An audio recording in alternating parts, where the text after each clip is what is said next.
Que reste-t-il pour règle de la vie parmi ces contradictions des doctrines et dans ce relâchement de la morale? La philosophie d'Épicure. Écoutez cette invocation et ses aveux. Volupté, volupté, toi qui fus la maîtresse du plus bel esprit de la Grèce, ne me dédaigne pas, 20 ans logé chez moi, tu ne seras pas sans emploi. J'aime le jeu, les vers, les livres, la musique, la ville, la campagne, enfin tout. Il n'est rien qui ne me soit souverain bien, jusqu'au sombre plaisir d'un cœur mélancolique.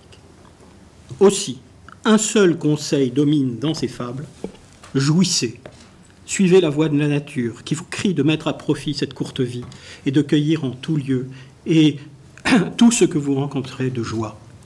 A-t-on jamais prêché la vertu avec plus de zèle que La Fontaine le plaisir?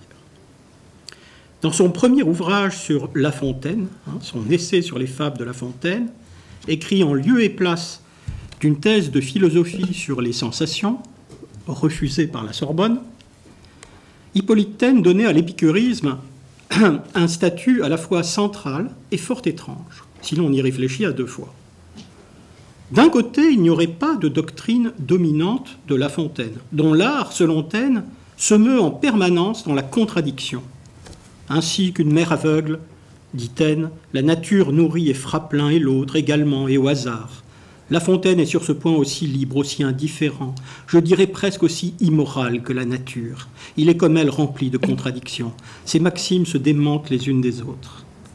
S'il y a pour Taine une force philosophique de La Fontaine, c'est celle qui, conformément sans doute à certaines théories romantiques du génie, propres à son siècle, fait éclater tout système et excède toute raison univoque, à l'image de la nature, que l'on aime et que l'on imite dans la puissance même de ses contradictions. Et dans un second temps, Taine s'employait à dégager la place centrale d'une philosophie, celle d'Épicure, qui serait, dit-il, ce qui reste. Que reste-t-il parmi ces contradictions?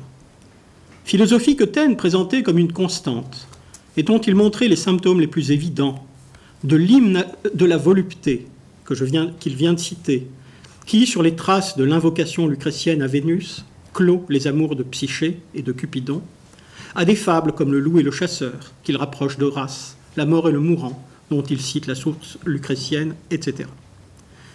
Depuis Taine, la présence d'un épicurisme moral dans l'œuvre de La Fontaine a très souvent été invoquée et étudiée parfois avec une certaine précision.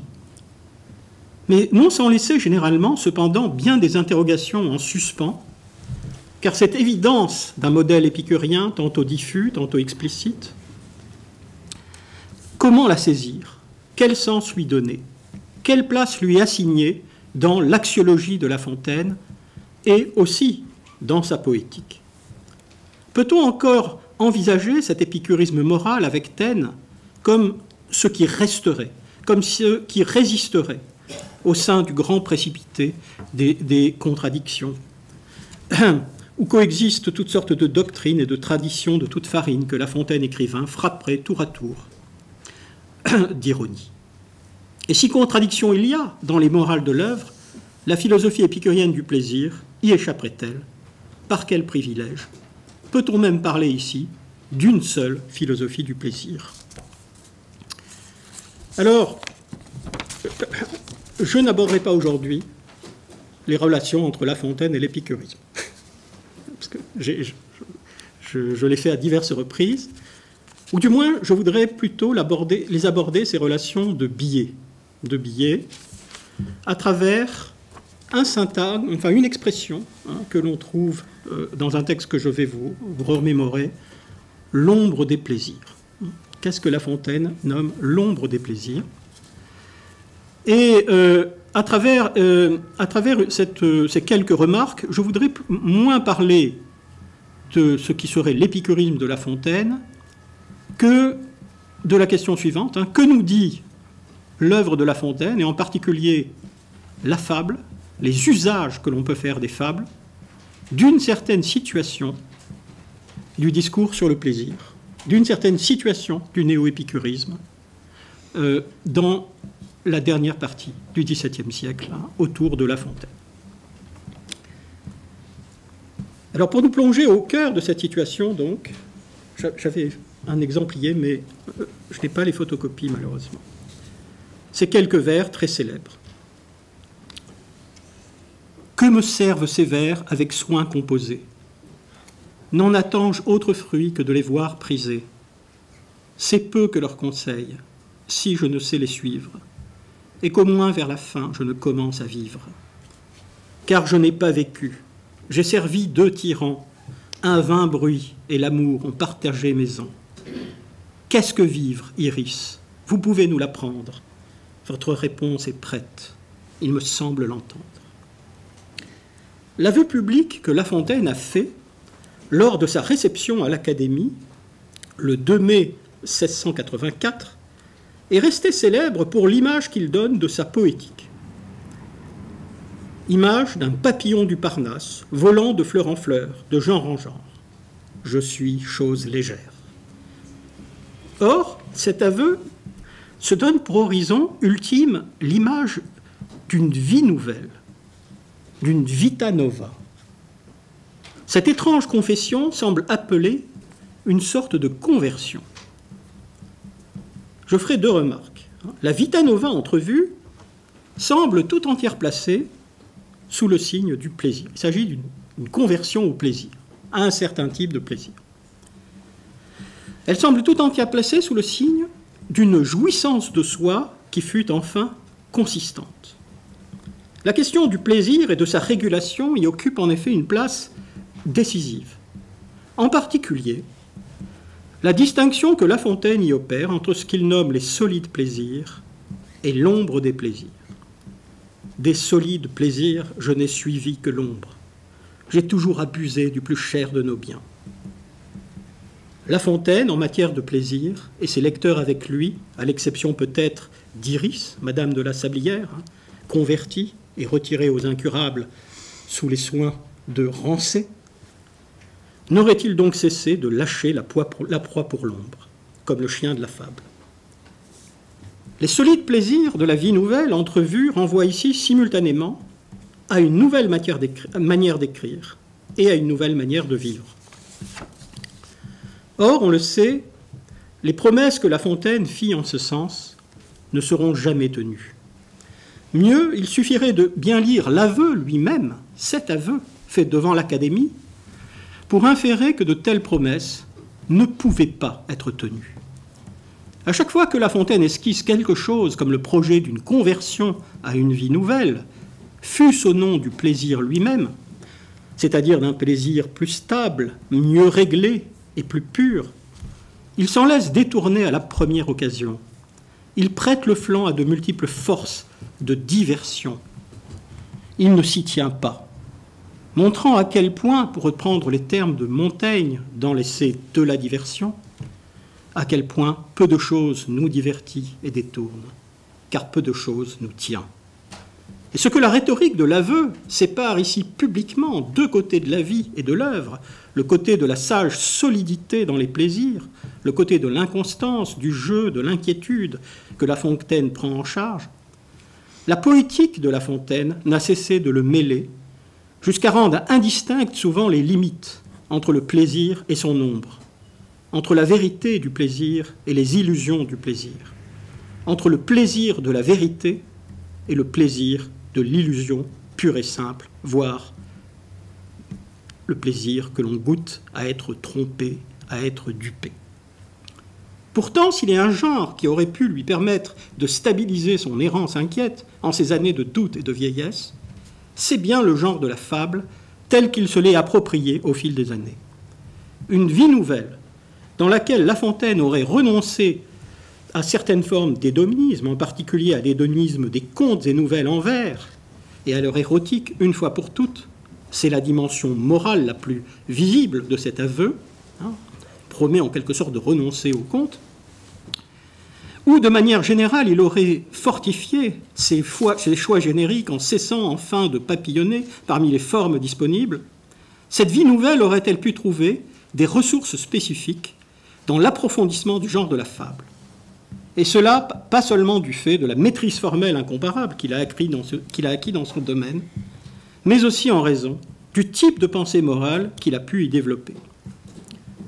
Qu'est-ce que vivre, Iris? Dans les fables du second recueil, celles en particulier du livre 8e et celles qui nourriront ce que nous appelons aujourd'hui le livre 12e, La Fontaine n'insère-t-il pas en effet des modèles lumineux de sagesse qui pourraient permettre de répondre à cette question et de tenir la promesse d'une vie nouvelle? Modèles qui gravitent autour d'une figure récurrente, celle du jardin, où l'on se retire loin de la fureur du monde pour jouir pleinement de soi. Modèle fort voisin, assurément, de ceux que traduit son ami Bernier, commensal comme lui auprès de Madame de la Sablière, en ces mêmes années, en abrégeant la philosophie de Gassendi, et en particulier son éthique, tome que Pierre Bayle trouvait particulièrement réussi chez Bernier, le dernier tome, le tome 7 de l'abrégé de la philosophie de Gassendi. Bien des fables, en effet, parallèlement à l'effort de Bernier, entrent alors en résonance avec une conception néo-épicurienne des solides plaisirs en question, ici. Solide peut en effet faire écho à ce modèle de félicité, repris longuement exposé par Gassendi et par Bernier, et d'ailleurs, l'adjectif solide était l'épithète qu'avait choisi Lamotte-Levaillé dans le chapitre de la vertu des païens, où il annonçait le travail de Gassendi et où il clarifiait ce que Épicure entendait par plaisir, par volupté. Il utilisait lui aussi le terme de solide. Modèle néo-épicurien qui relativisait l'importance des thèmes impies, comme l'annihilation de la crainte de Dieu et de la crainte de la mort, en leur réassignant des limites compatibles avec la foi chrétienne. Modèle de félicité faisant apparaître la volupté comme le principe ultime de l'éthique, mais à condition que l'on dissipe bien des malentendus en ce qui concerne la pensée épicurienne du plaisir, pensée avant tout comme une très savante pesée dissociant les vrais plaisirs de leurs ombres. Et en contrepoint de ce modèle épicurien des solides plaisirs comme souverain bien, la métaphore de l'ombre du plaisir avait déjà traversé, avant Gassendi, toute l'histoire des relations entre épicurisme et christianisme. L'exemple le plus parlant à cet égard, et je ne sais pour ma part si La Fontaine put l'avoir en mémoire, étant le dialogue d'Érasme, l'épicurien. Spudé, mieux valait calmer chez soi son appétit, fût-ce de lentilles, que de se régaler de visions chimériques. Et donc, je trouve beaucoup plus ridicule que le commun des mortels s'attache en guise de bien véritable à des ombres fallacieuses et goûte de la félicité dans des illusions qui ne tournent pas en bouffonnerie, mais en désespoir éternel. Or, les biens véritables auxquels s'opposaient les ombres fallacieuses dans ce contexte érasmien étaient eux-mêmes des plaisirs que l'analyse épicurienne de l'indolentia et de la tranquillitas animi aidait à distinguer de leurs ombres au fil du dialogue. Prégnance donc d'un modèle épicurien de plus en plus fort à partir du recueil de 78, et néanmoins, si l'on pose à titre d'exemple une seule question de philosophie morale aux fables de La Fontaine, comme « Qu'est-ce que vivre selon la nature ?» On pourrait donner ça comme dissertation. « Qu'est-ce que vivre selon la nature ?»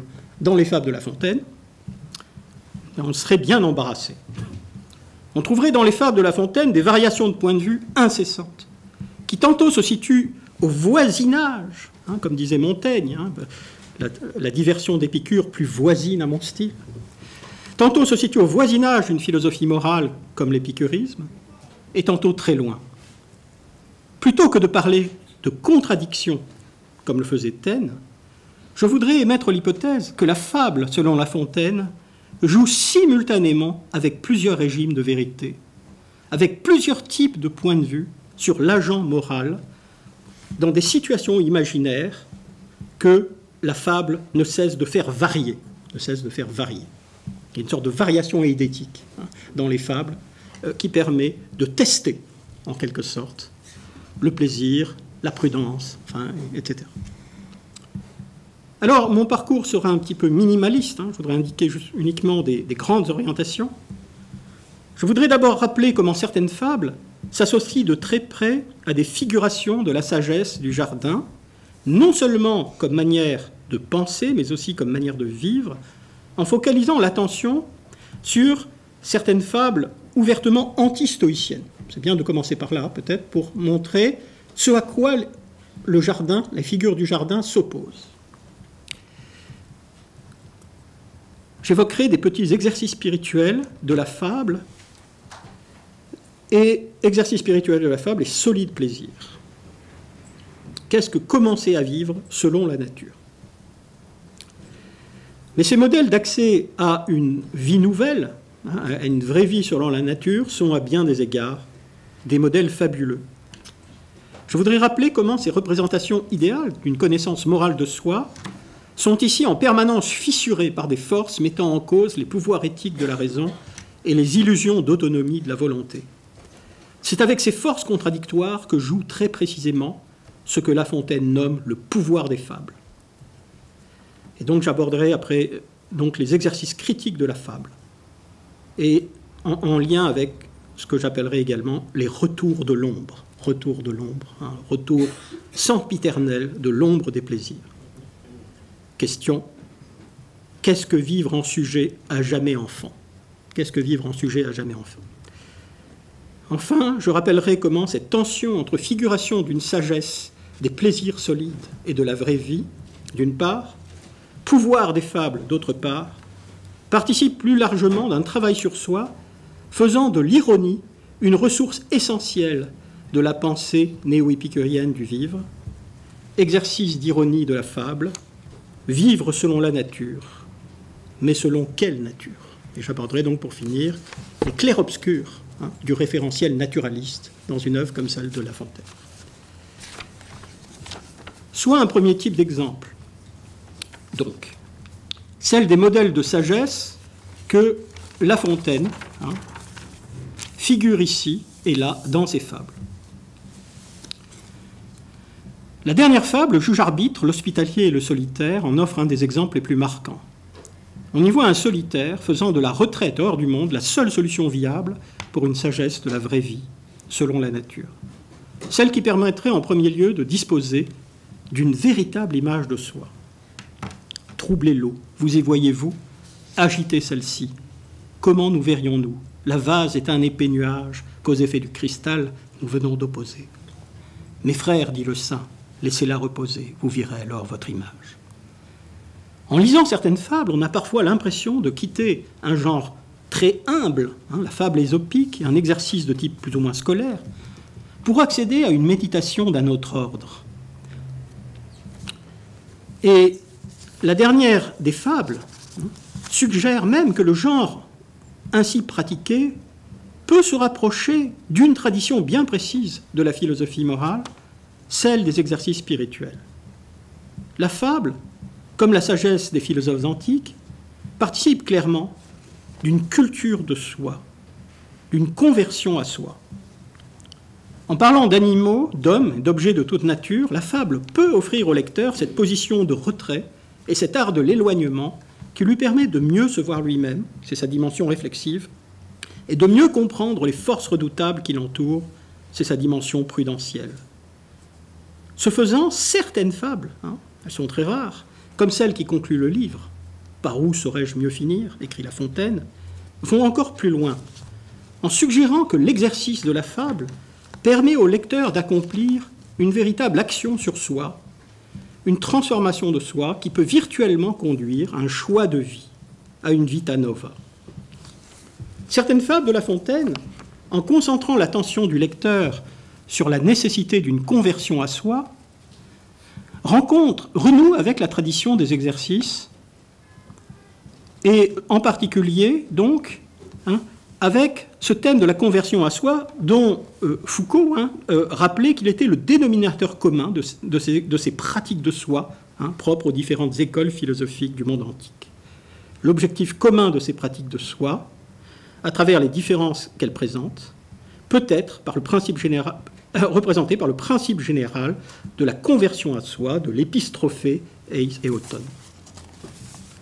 Ce rapport à soi que l'on trouve dans certaines fables implique notamment une modification de l'activité désormais subordonné à ce rapport à soi, un déplacement du regard, opposé à la dispersion des activités mondaines, une indépendance supérieure à tous les asservissements.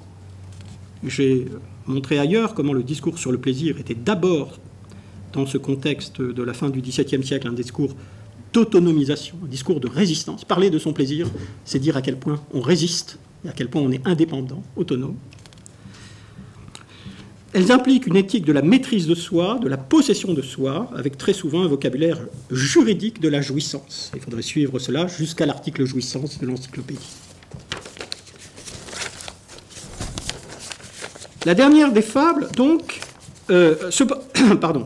autrement dit, la fable ainsi allégorisée, notamment dans la dernière des fables, n'est pas seulement un discours sur la sagesse, elle peut être, dans certains cas, un opérateur de transformation. Elle n'est pas seulement un discours indirect sur le jardin d'Épicure, cher à La Fontaine, elle est en soi une manière de cultiver le jardin. La fable est en soi une manière de cultiver le jardin, de le déplacer au gré des circonstances, de le faire fructifier par variations successives, en prenant appui sur des petits récits fournis par une immense tradition.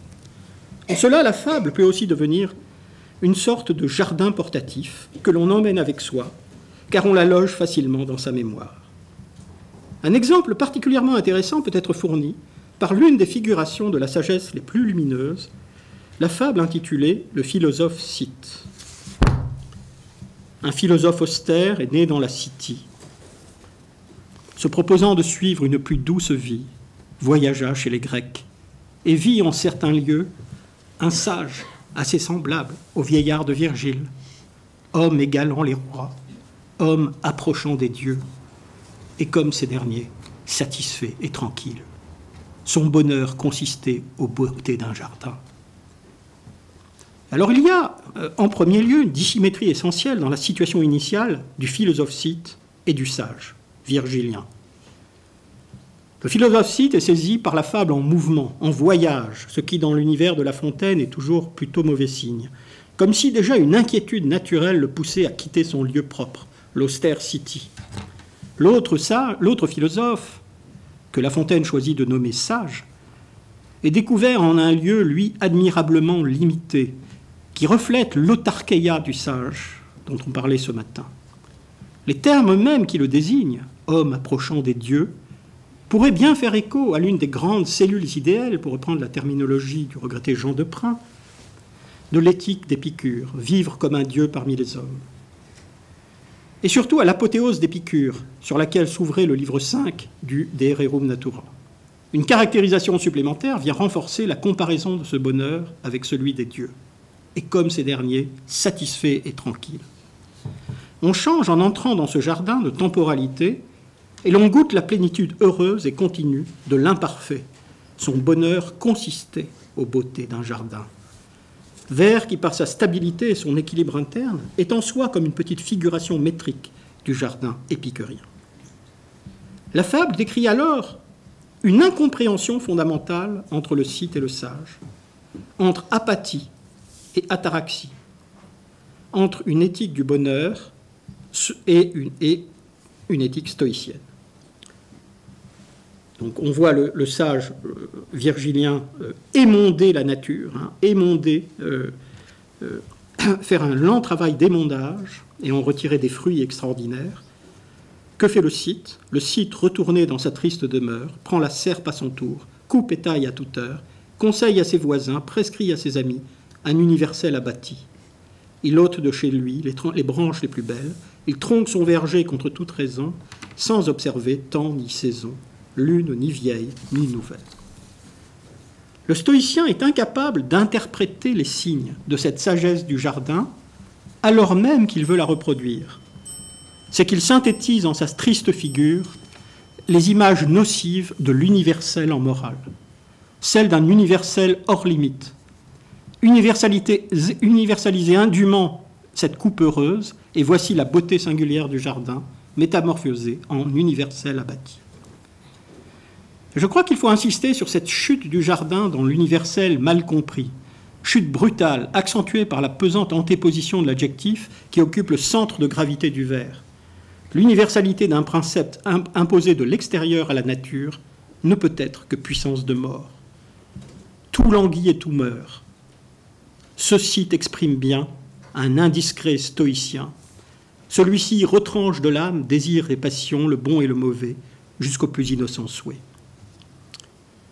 Émondé en certaines limites, cette métaphore vive permet de définir, me semble-t-il, les conditions premières d'une morale et d'un savoir-vivre. 3 remarques. L'émondage moral d'un vivre selon la nature, ici figuré, va au-delà de la métaphore topique du carpe diem dont il vient d'être question, souvent trop vite identifiée à l'éthique du jardin, et qui, pour les contemporains, en son interprétation la plus courante, qui n'est pas du tout celle de Gassendi, je pourrais développer, et qui tient plus, donc, pour les contemporains, d'Anacréon que d'Épicure. L'obstiné travail d'émondage est imaginé par La Fontaine dans un espace en retrait du temps précaire où il s'agit de se hâter avant qu'il ne soit trop tard. Carpe diem.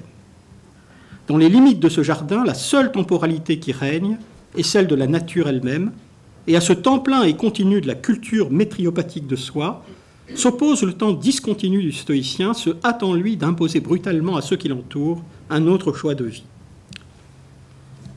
On remarquera, d'autre part, que La Fontaine choisit de situer d'emblée sa critique de l'indiscret stoïcisme au-delà de la querelle traditionnelle sur le plaisir. Faut-il le rechercher? Est-il le souverain bien? Etc. Il est évident, dès le seuil de cette fable, que le philosophe Scythe est d'ores et déjà en quête d'une plus douce vie vers deux. Bref, c'est en voulant imiter cette coupe heureuse, cette découpe savante des passions, propre au sage, et non en voulant s'opposer à lui, que le philosophe Scythe, de retour chez lui, va vers la destruction et la mort. Stoïcien, il ne l'est plus vraiment par intention et par doctrine, mais par incompréhension pure et simple du geste du sage dont il veut reproduire les effets fécondants. Tout se passe donc comme si, aux yeux de La Fontaine, le débat sur le plaisir à l'encontre des stoïciens était dépassé, comme s'il fallait aller plus loin désormais, et tel est peut-être l'un des apports philosophiques les plus fins de cette fable et du jeu que La Fontaine y introduit localement entre le corps récit et l'âme moralité. Cette fable offre le plaisir au jardin, du jardin, comme une évidence dans l'ordre de l'éthique, mais comme une évidence insaisissable pour qui veut la reproduire sans discrétion. Là, on est proche de certains thèmes montaigniens. Le premier secret de La Fontaine, pour parler comme Chamfort, en ce qui concerne le plaisir, fut sans doute une propédeutique à la discrétion. La faute de ce philosophe né en la City et qui répète maladroitement l'itinéraire légendaire d'Anacharsis que Gassendi avait évoqué, n'est pas ici vraiment de tourner le dos au plaisir du jardin, exposé en pleine lumière par l'énergeia du sage, mais de rester aveugle à cet art de la limitation qui seul lui eût permis d'en recréer la beauté. Autrement dit, le philosophe Scythe n'est pas seulement une fable sur la légitimité du plaisir, dont il a été question avec Valla, et sur la légitimité des passions. Le philosophe Scythe, c'est d'abord une fable sur l'interprétation des signes du plaisir et de la nature des passions. Une fable sur les limites heureuses ou délétères de cette interprétation même. Bien interpréter, c'est travailler sur soi, c'est s'exercer à mieux être soi. C'est s'intégrer à une totalité qui fait sens. Mais l'interprétation est tout sauf dogmatique. Ce dogmatisme fut-il épicurien?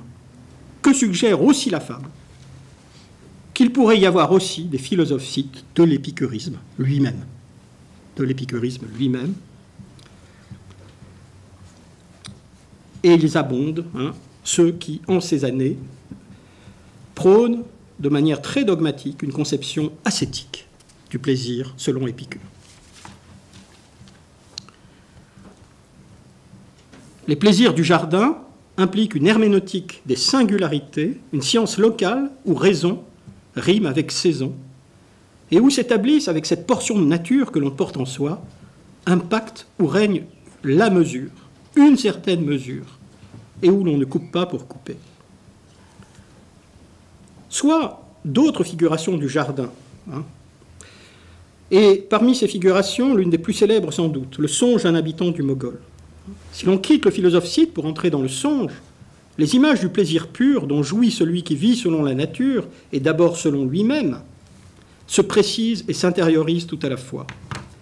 Le jeu du fabuliste y apparaît non plus seulement comme un commentateur ironique, critique du stoïcisme, sachant différencier une bonne coupe d'une mauvaise, mais comme celui qui expérimente et rêve pour lui-même une pleine jouissance de soi, une pleine conversion à soi. On ne reviendra pas sur les multiples commentaires dont cette fable a été l'objet, mais on évoquera en quelques motifs qui me semblent symptomatiques. Dans le philosophe cite, l'expérience du plaisir est associée à un imaginaire de la limite.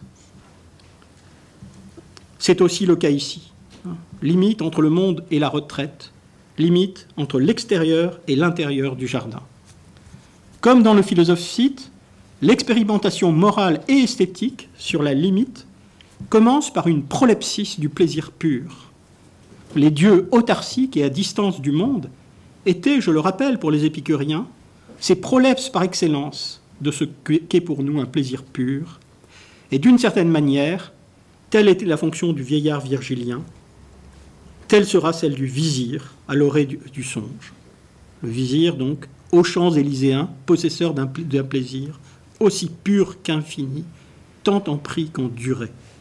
Et il faudrait revenir sur les connotations strictement et techniquement épicuriennes de ce aussi pur qu'infini, sur le sens de cette équation entre le pur et l'infini dans l'ordre du plaisir, avec les commentaires que Gassendi notamment a consacrés à la maxime capitale 19 et à des textes comme celui de la vie d'Épicure, à l'égard du plaisir, une vie infinie et une vie limitée ont la même valeur quand on sait estimer la fin du plaisir, la limite du plaisir, à la mesure de la raison. La chair recule à l'infini la limite du plaisir, mais il faut aussi un temps infini pour le procurer. Au contraire, la pensée, saisissant par la raison la limite et la fin de la chair et délivrant la crainte de l'infini, rend la vie parfaite et nous supprime ce besoin d'un temps infini. Comme dans le philosophe cite, cette fable sur le plaisir pur sera d'abord et surtout une fable sur l'interprétation du plaisir, de ses signes, de ses limites. Interprétation de l'herméneute mogol, sur laquelle La Fontaine fait porter une certaine ironie, car cette limite qui donne accès au monde de la jouissance de soi, il ne suffira pas qu'elle existe, tout dépendra du sens qu'on lui donne, et d'abord du sens de son franchissement. Pourquoi cet ex-vizir jouit-il de tout un paradis de plaisir ?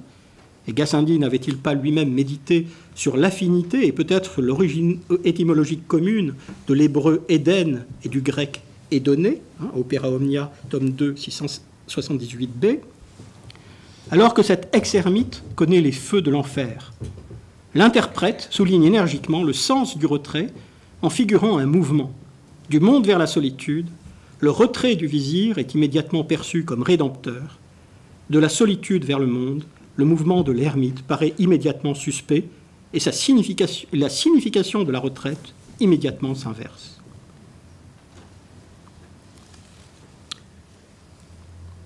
Mais cette interprétation sera vite ouverte et excédée par l'ajout qui suit. Interprétation lyrique prise en charge par le jeu. Si j'osais ajouter au mot de l'interprète, j'inspirerais ici l'amour de la retraite. Elle offre à ses amants des biens sans embarras, biens purs, présents du ciel, qui naissent sous les pas. Solitude, où je trouve une douceur secrète. Lieu que j'aimais toujours, ne pourrais-je jamais, loin du monde et du bruit, goûter l'ombre et le frais. Comme dans le philosophe cite, enfin, cette fable sur la délimitation des plaisirs en retrait s'achève naturellement sur l'évocation de la mort. Ils font cesser de vivre avant que l'on soit mort. C'était le dernier vers du philosophe cite. J'aurais vécu sans soin et mourrais sans remords. C'est le dernier vers du songe d'un habitant du Mogol. Ici et là, dire le plaisir pur comme accès à une vita nova de style épicurien, ce sera pour finir énoncer la mort autrement. Et on note la force du sans remords. Je mourrai sans remords en ce siècle très chrétien.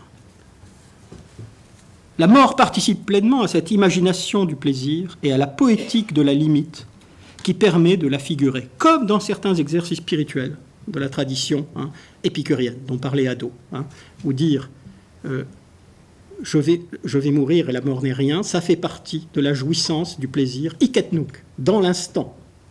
Et ici, on a une sorte d'extrapolation poétique sur ce type d'exercice. Ici et là, le dernier vers sera métriquement ce contour, cette limite, grâce auquel, perçue depuis le jardin, une pensée sereine de la mort coïncidera très exactement avec toute une esthétique de la vie. Comme c'est souvent le cas dans l'abrégé de Bernier, voyageur et médecin au pays du grand Mogol, qui a inspiré cette fable, puis commensal de La Fontaine, il peut donc y avoir échange et dialogue entre la philosophie épicurienne et l'imaginaire oriental du songe.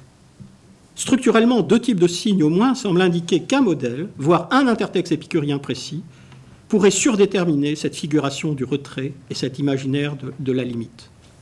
À l'orée de la fable, en guise de prolepse, l'équation du pur et de l'infini dans le lexique du plaisir, à l'extrême bordure du songe, cette évocation de la mort, qui n'a d'autre fonction que de définir au mieux la jouissance de la vie.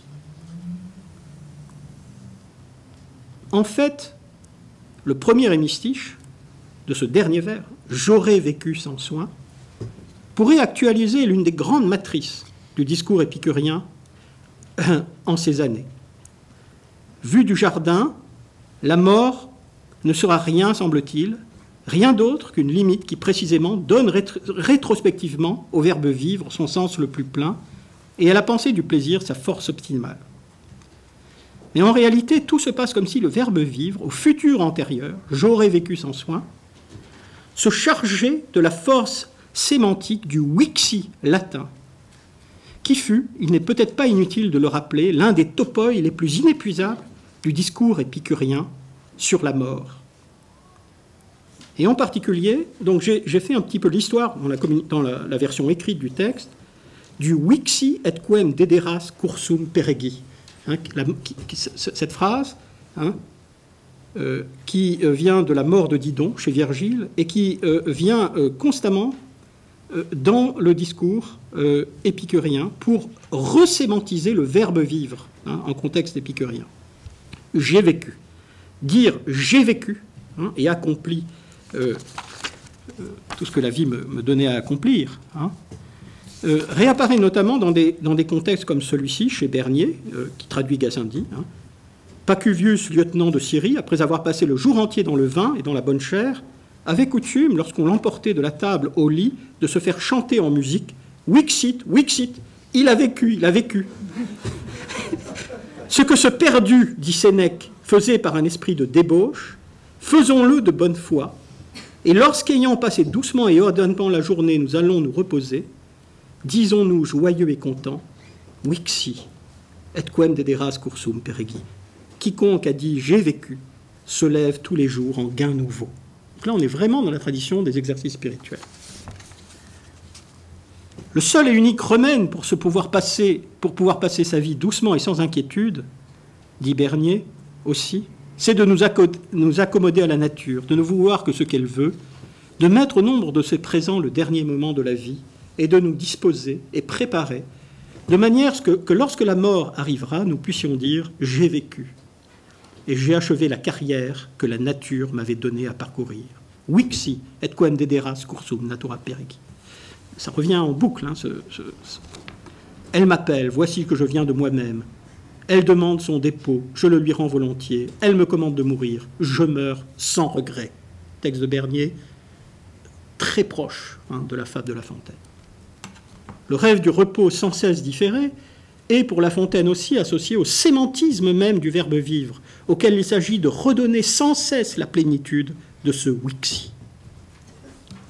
Mais on notera cependant que dans le songe d'un habitant du Mogol, ces surdéterminations épicuriennes, du plaisir comme pur et infini, de la mort comme simple limite de la vie, etc., sont elles-mêmes prises dans tout un ensemble d'indéterminations, aussi riches de sens, et peut-être plus encore que pour ce qui touche à la poétique du plaisir, à l'esthétique de l'existence, selon La Fontaine. Quel degré de réalité conviendrait-il au juste d'attribuer à ces figurations d'un plaisir pur? Plaisir pur du songe ou songe seulement d'un plaisir pur? En un certain sens, cette fable anticipe sur la dernière des fables de sagesse, le juge-arbitre. La dernière des fables pourra elle aussi être interprétée comme une allégorie de la lecture, en sa parabole centrale du moins.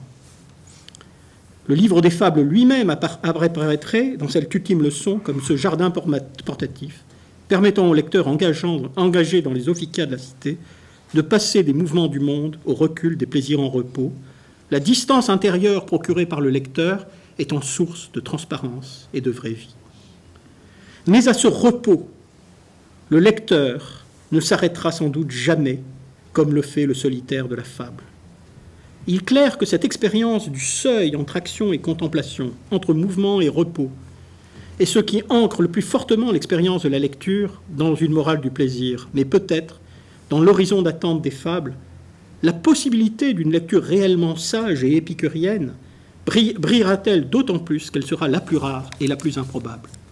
Peut-être ne sera-t-elle à son tour, pour le lecteur, qu'un songe de plaisir pur, sans cesse différé, une limite idéale, un horizon qui se dérobe, plus encore qu'un seuil franchi une fois pour toutes, une sorte de mirage épicurien que La Fontaine déploie, mais au loin, et sans doute n'est-ce pas pour rien, au désert. Face à cet idéal de métriopathie, d'équilibre, de permanence, de consistance, bref, de solidité dans l'ordre des plaisirs, les plaisirs du lecteur auquel La Fontaine s'adresse et aux lecteurs qu'il porte en lui seront toujours en situation de défaut ou d'excès. Car génériquement, le lecteur de fable que La Fontaine se donne n'est pas et ne sera jamais en ses plaisirs le sage du jardin. La figure du premier ne se repliera sur celle du second que de manière transitoire, instable, discontinue. Il me reste combien de temps ? En fait, on a atteint la limite. Mais bon, je suis désolé. Termine, va au bout en résumant. Wixi. Wixisti. Donc j'en viens à ma deuxième partie, enfin l'esquisse d'une deuxième partie. Exercice critique de la fable. Non, mais je vais aller plus vite. Il faudrait évoquer en réalité, à propos de l'œuvre entière de La Fontaine, une présence-absence des plaisirs purs, d'une vie nouvelle, dont le songe d'un habitant du Mogol ne dévoile qu'un des aspects, son caractère onirique et virtuel, jamais pleinement actualisable, et dont le juge-arbitre ne définit qu'une sorte de limite à l'horizon des fables. Soit le passage suivant, dans les amours de Psyché et de Cupidon. Le vieillard finit par l'exagération de son bonheur et par les louanges de sa solitude. Psyché rencontre un philosophe qui jouit d'un plaisir en repos. « Mais mon père, reprit Psyché, est-ce un si grand bien que cette solitude dont vous parlez ? Est-il possible que vous ne vous y soyez point ennuyé, vous ni votre fille ? Vous ne me persuadez point qu'une grandeur légitime et des plaisirs innocents ne soit préférable au train de vie que vous menez. La véritable grandeur à l'égard des philosophes, lui répliqua le vieillard, est de régner sur soi-même, et le véritable plaisir de jouir de soi. Cela se trouve en la solitude et ne se trouve guère autre part. Plaisir en repos, désir en mouvement. Dans l'ultime leçon des fables, on a vu comment une morale de l'indolentia, bien comprise, comme une sorte d'absolu et de dernier mot de la jouissance de soi, se déployait. Conversion à soi. Mais dans l'esthétique de Psyché et de sa problématique du désir, c'est la grande fable du désir, Psyché, bien plus qu'une fable du plaisir, ce dernier mot de sage n'est qu'un stade transitoire dans l'itinéraire initiatique qui conduira à l'engendrement de volupté, fille de Cupidon et de Psyché, et à l'engendrement textuel du grand hymne lugrétien final. Cette félicité languissante, répond Psyché, n'est pas une chose si souhaitable que votre père se l'imagine. Les philosophes la cherchent avec un grand soin, les morts la trouvent sans nulle peine. Et ne vous arrêtez pas à ce que les poètes disent de ceux qu'ils aiment. Ils leur font passer leur plus bel âge dans les ennuis. Les ennuis d'amour ont cela de bon qu'ils n'ennuient jamais. En refusant comme ennuyeuse la leçon philosophique de conversion à soi et de jouissance de soi que lui donne le vieillard, Psyché dévoilait sans doute la superficialité qui est encore la sienne à cette étape de son initiation amoureuse. Mais sans doute aussi La Fontaine suggère-t-il, comme en surimpression, que cette superficialité même a sa profondeur, qui est d'abord poétique. S'arrêter dans la retraite philosophique et dans les plaisirs en repos de la sagesse épicurienne ce serait pour Psyché trahir son être esthétique en ce qu'il a de fort. Ce serait dégrader prématurément son potentiel de beauté, et pire encore, son potentiel de grâce, plus belle encore que la beauté.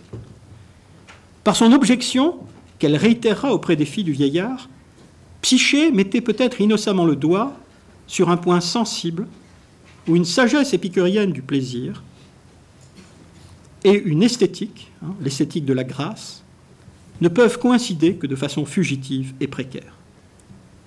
Si on le relit dans cette optique, en lien avec les analyses de la diversion que fait par ailleurs Saint-Évremont, l'argument innocent de Psyché aura peut-être pour La Fontaine une pertinence certaine.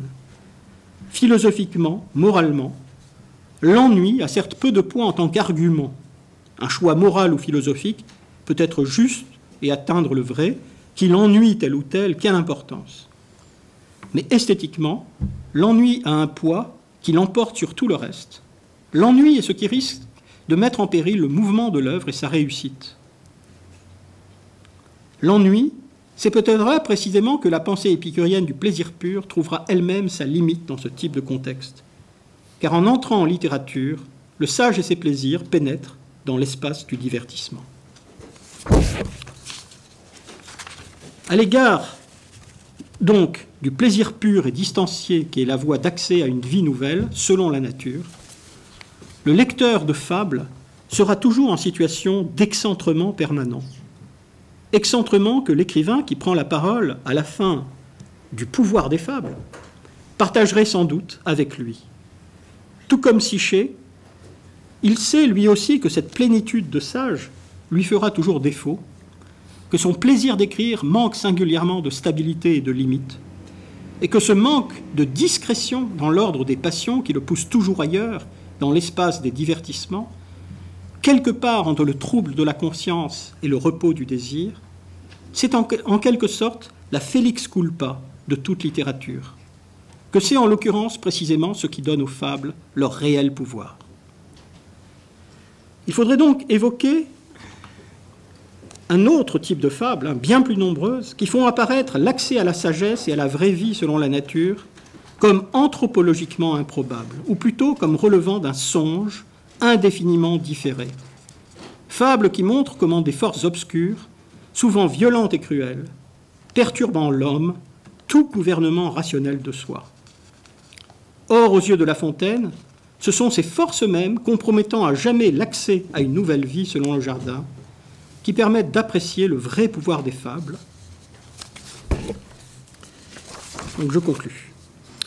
Au terme de ce parcours trop bref, quelques remarques.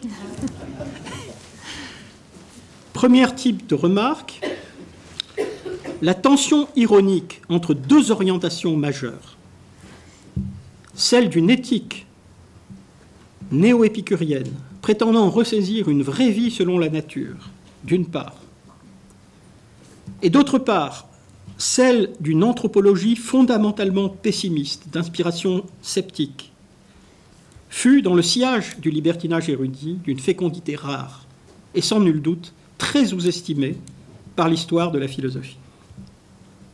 Entre les mains de La Fontaine, qui n'est pas philosophe, la fable devient cette forme qui se prête particulièrement bien aux ambiguïtés fécondantes de cette tension entre ces deux tentations du jardin imparfait des modernes. Dans bien des fables, La Fontaine se plaît à entretenir un doute quant à ce qu'elle prouve au juste en matière de vie bonne et quant à ce que le lecteur osera en inférer moralement et politiquement. Une éthique qui doute, une douteuse éthique. Cette dernière expression avait été utilisée par le libertin Lamotte-Levaillé dans le dialogue sur la divinité, en faisant parler une figure de l'irréligion moderne, esquissant une analogie entre les hypothèses de la cosmologie et celles de la religion et de la morale, les unes et les autres ne visant qu'à essayer de retrouver le système le plus vraisemblable pour expliquer les phénomènes à l'usage de notre douteuse éthique. La Fontaine, comme Lamotte-Levaillé, témoigne à sa manière d'une prodigieuse extension du domaine des hypothèses, et pas simplement en cosmologie, dans le domaine même de la réflexion morale. Dans un monde moderne, le plaisir des modernes, Dans un monde moderne décentré, sans point fixe, où il importe d'observer les phénomènes de la vie morale, sociale et politique, bien plus que de s'en remettre à des principes transcendants et universels, fût-ce la volupté. Deuxième point. Que faire en pareil contexte des modèles de sagesse que put lui inspirer l'éthique d'Épicure, revue par Gassendi et Bernier, prolepse de plaisir pur dans les jardins des fables? La dernière des fables, Méditation sur les pouvoirs de l'évidence reconquise à l'écart du monde, prendra certes des allures de conclusion. Mais pour le lecteur parvenu au terme de l'itinéraire, les fables auront été bien plus que l'accès à un savoir, à une éthique, voire à une philosophie, un livre des passages sans cesse recommencés. Ce Passagenwerk en miniature de la mémoire, de l'imagination et de la raison humaine, l'aidant à revivifier indéfiniment cette expérience du mouvement entre les turbulences du monde et le recul qui permettrait d'en jouir, tout en jouissant de soi. Un seuil franchi, mais encore sans nul doute à refranchir encore et encore, et non la limite d'une entrée définitive en sagesse, telle serait la figuration problématique et instable de la pensée du plaisir dont les fables rendraient capable. Dernier point, quel statut et quelle signification accorder à la distinction entre les solides plaisirs et ceux qui n'en sont que l'ombre? Et où passe-t-elle au juste la limite qui les sépare dans la manière d'écrire de La Fontaine, et aussi et surtout dans tout ce qui relève chez lui d'un art de la vie, d'une esthétique de l'existence, qu'il s'emploie à figurer devant les académiciens? L'important est peut-être qu'en ce second discours, présenté sous forme d'aveu à l'Académie, il y ait matière pour toute une réception, à interrogation, à essai, à dialogisme. Car La Fontaine lui-même est en grande part responsable de ces indéterminations. Il s'est employé à faire de cette question du plaisir une figure complexe, qui simultanément exige la légèreté et la rigueur. Dernier point, j'ajouterai pour finir une suggestion. La métaphore de l'ombre des plaisirs, que le célèbre aveu de La Fontaine fait entendre de manière très officielle, ferait écho, de manière presque subliminale peut-être, à un univers plus spécifique et avec un hypotexte précis, un passage pour le moins scabreux du Satyrion de Pétrone. In umbra voluptatis diutius lusi. Il s'agit d'un propos de Circé à son amant impuissant. J'ai joué dans l'ombre des plaisirs. Entre la pleine responsabilité éthiquement et poétiquement associée au plaisir solide et la feinte irresponsabilité associée à l'ombre des plaisirs, où situer la jouissance des fables? Eh bien, il semblerait que La Fontaine, en opposant deux types de régimes du plaisir, un plaisir solide et ombre des plaisirs, produise ici un dualisme en trompe-l'œil, dualisme qu'il avait pris soin de dissoudre avec la plus grande légèreté dans l'hymne de volupté à la fin des Amours de Psyché. Ce qui pourrait nous inciter à méditer, plus qu'on ne l'a fait, sur l'image discrète de l'ombre des plaisirs que La Fontaine sollicitait dans ce discours, en lien avec la question « Qu'est-ce que vivre ?» Je finirai par cette citation de Pascal Quignard, dans un de ses plus beaux livres, « Les ombres errantes, dernier royaume ». In umbra voluptatis lusi, j'ai joué à l'ombre des plaisirs. Ce mot si simple est dû à Pétrone. Il faudrait traduire plus précisément encore, j'ai joué dans l'ombre de la jouissance sexuelle. In umbra voluptatis, l'ombre du plaisir. Alors que nous naissons, nous sommes encore des ombres du plaisir.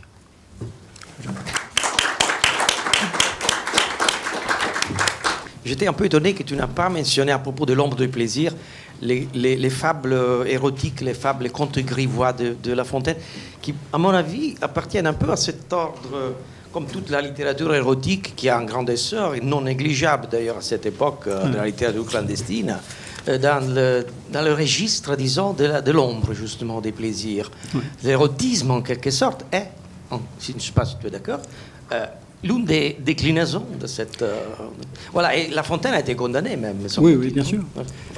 c'est un des passages que j'ai sauté dans ma communication consacré au rapport entre Psyché, l'univers de Psyché, hein, et aussi les problématiques du désir et aussi les contes. Bon. Mais de ce point de vue-là, effectivement, c'est ce qu'il dit aux académiciens. C'est l'interprétation la plus simple. Je vous rassure, je n'écrirai plus de contes. Mais il continuera à en écrire, non seulement à en écrire, mais à en insérer dans ses fables. Il va insérer des contes dans ses fables. Mais je crois que là, il touche à quelque chose dont il a été un peu question ce matin avec Montaigne, des problématiques du désir chez La Fontaine, hein, qui viennent sans cesse contrarier ces problématiques du plaisir pur. Mais pas sur le mode de la contradiction. Il y a plusieurs régimes de discours sur le plaisir qui coexistent. Voilà. Bien, merci. Voilà.